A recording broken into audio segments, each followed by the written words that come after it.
Hello everyone, स्वागत है आप सभी के पसंद यूट्यूब चैनल रहा एजुकेशन में। शिक्षा विभाग अपडेट में आज के मॉर्निंग न्यूज़पेपर से कई महत्वपूर्ण अपडेट को क्लियरिफाई करेंगे, जिसमें सबसे ज़्यादा महत्वपूर्ण जो अपडेट है वो ये है कि मई के पहले सप्ताह में हो सकती है स्थगित जो परीक्षा आपकी जूनियर एडेड की भर्ती परीक्षा है, जो 18 तारीख को संपादित होने वाली थी, उसको स्थगित कर दिया गया। वो मई के पहले सप्ताह में होने की पूरी गुंजाइश बताई जा रही है।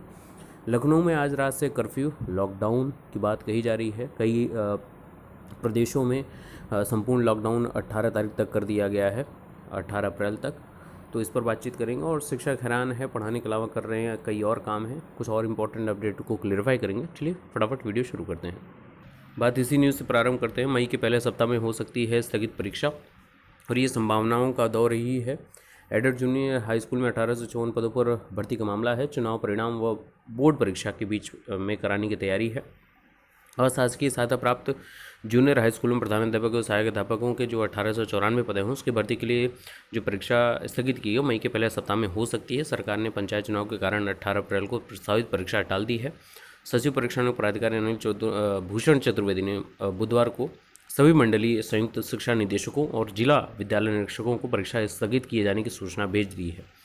सूत्रों के अनुसार पंचायत चुनाव की मतगणना और यूपी बोर्ड की संभावित संशोधित परीक्षा तिथि के बीच एडेड जूनियर स्कूलों की शिक्षक भर्ती कराने की तैयारी है। 2 मई को पंचायत चुनाव की मतगणना होगी और यूपी बोर्ड की परीक्षाएं 8 मई से शुरू हो रही हैं। ऐसे में 2 से 8 मई के बीच किसी दिन परीक्षा हो सकती है। वैसे तो ऐसी परीक्षा रविवार को रखी जाती है, लेकिन यह परीक्षा किसी कार्य दिवस में भी करवाई जा सकती है। गौरतलब है कि शिक्षक भर्ती के लिए परीक्षार्थी 3,25,000 से अधिक अभ्यर्थियों ने आवेदन किया है। तो 2 से 8 के बीच में ये संभावनाएं हैं, और अपनी प्रिपरेशन आप लोगों लगातार जारी रखिएगा। आपको ये अच्छी बात है कि 1 माह का आपको अवसर मिला है, तो अपने करेंट्स को मजबूत करिएगा, जीएस पर ज़्यादा फोकस करिएगा और सब्जेक्ट को बहुत अच्छे से डील आउट करने की कोशिश करिएगा। उम्मीद है आप बहुत अच्छा बेहतर कर पाएंगे। दूसरी जो जिसकी निगाहें सब पर हैं बनी हुई कि लखनऊ में आज रात से कर्फ्यू है। रात 9 बजे से सुबह 6 बजे तक कर्फ्यू रहेगा। 16 अप्रैल सुबह तक ये पाबंदी रहेगी। और आपके रायपुर में, छत्तीसगढ़ में, वहाँ पे संपूर्ण लॉकडाउन की स्थिति करार दी गई है 18 अप्रैल तक। तो प्रत्येक प्रदेशों में, जिलों में ये संभावनाएं का दौर जारी है, और लखनऊ में संक्रमण का नया रिकॉर्ड भी है। तो अपनी सुरक्षा का आपको ही ध्यान रखना है मित्रों। आप सुरक्षित रहेंगे तो सामने वाले को भी आप सुरक्षित खुद करेंगे। कोविड प्रोटोकॉल का पालन करिए, मास्क सैनिटाइज़र का पूरा संपूर्ण यूज़ करिए। आवश्यक ना हो तो ऐसी जगहों पर ना जाइए जहाँ पर भीड़ भाड़ वाले इलाके हो। हालांकि अब इससे बहुत ज़्यादा पिछले दिनों में आपने देखा था प्रभावित हुई थी इकोनॉमी, और जिस प्रकार के वैक्सीनेशन की बातें चल रही हैं, काम चल रहा है, तो उसमें सरकार का सहयोग करिए और एक जिम्मेदार नागरिक की तरह पालन करिए सारे कामों का। और वैक्सीन के बारे में जो अफवाहें फैल रही हैं उसको लेकर थोड़ा सा डील आउट करने की कोशिश करिए, समझाने की कोशिश करिए। और जिनको कुछ भी प्रॉब्लम है तो वो ज़रूर वैक्सीन लगाने से पहले ये ज़रूर एहतियात बरत लें, बता दें डॉक्टर को कि ये प्रॉब्लम है, बीपी की प्रॉब्लम है, हाई शुगर की प्रॉब्लम है, हार्ट की प्रॉब्लम है। तो वो सारी चीज़ें उस हिसाब से डील आउट होंगी, है ना। तो इसको लेकर आप लोगों को ये सजग रहना है। दूसरी अपडेट है कि शिक्षक हैरान हैं और पढ़ाने के अलावा कर रहे हैं कई और ढेर सारे काम में। शिक्षकों की ड्यूटी पंचायत चुनाव में लगी। 20 मई से स्कूलों में गर्मी की छुट्टियां शुरू होंगी, और ऑनलाइन प्रशिक्षणों को शिक्षकों जून तक पूरा करना है। और मई तक ललितपुर में शिक्षिकाओं के अवकाश रद्द किए गए। ये सबसे इम्पोर्टेंट बात है। कोरोना के संक्रमण के दौरान कई तरह के काम शिक्षकों से कराए गए। ये आपके संतोष तिवारी जो प्रदेश अध्यक्ष हैं विशिष्ट बीटीसी संघ के, और साल भर से वह प्रशासनिक कामों में फंसा रहता है, जबकि सुप्रीम कोर्ट, हाई कोर्ट शिक्षकों को पढ़ाने के अलावा अन्य कामों से दूर रखने के आदेश देते हैं। अब कर्मचारी होने के नाते आप लोगों को इन सभी चीज़ों के अंतर्गत रखा जा रहा है।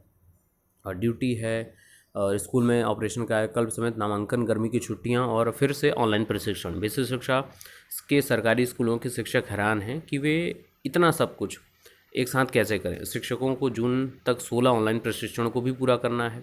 शिक्षकों की ड्यूटी पंचायत चुनाव में लगी है, और 20 मई से स्कूलों में गर्मी की छुट्टियां शुरू हो जाएंगी।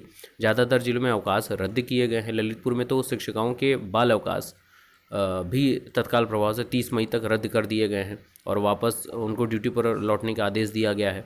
आदेश में कहा गया है कि चिकित्सीय आधार पर केवल उन्हें छुट्टी दी जा जो जिलाधिकारी कमेटी द्वारा परीक्षण के बाद ही स्वीकृत की जाएगी। तो ये कहीं ना कहीं शिक्षकों के ऊपर एक्स्ट्रा प्रेशर की बात की गई है। हालांकि सीखने का दौर है और सीखने की नई नई संभावनाएं होती हैं, लेकिन सभी की सिचुएशन सेम नहीं होती। कई बहनें ऐसी होंगी, महिलाएं ऐसी होंगी जो बहुत ज़्यादा पेनफुल कंडीशन में होंगी, कई मित्र ऐसे होंगे जो पेनफुल कंडीशन में होंगे, तो वो परीक्षण के बाद आपको रिलीफ कर दिया जाएगा, ऐसी यहाँ पर बात की जा रही है।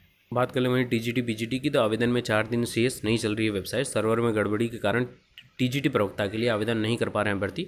उनकी मांग है कि इसको आवेदन पिछले एक हफ्ते से इसमें आवेदन करने में परेशानी हो रही है, तो इसके लिए चयन बोर्ड के अध्यक्ष, सचिव एवं परीक्षा नियामक को ज्ञापन देकर ऑनलाइन आवेदन की तिथि आगे बढ़ाने की मांग की गई है। और टीजीटी प्रवक्ता के लिए आवेदन की अंतिम तिथि 11 अप्रैल है। ऐसे में भर्तियों को डर है कि कहीं वो आवेदन से वंचित न रह जाए, और इसी वजह से दिन रात वो परेशान हैं। साइबर कैफ़े वाले के चक्कर लगा रहे हैं। सर्वर में गड़बड़ी है, तो इसको थोड़ा सा संज्ञान में लेना चाहिए, और इतनी ज़्यादा प्रॉब्लम है तो डेट एक्सीड करनी चाहिए ताकि सभी अभ्यर्थी उसको फुलफिल कर सकें। तो ये आज की मॉर्निंग की न्यूज़पेपर न्यूज़ रही हैं। बाकी के लेटेस्ट अपडेट के लिए बने रहिए। Best of luck. Thank you so much.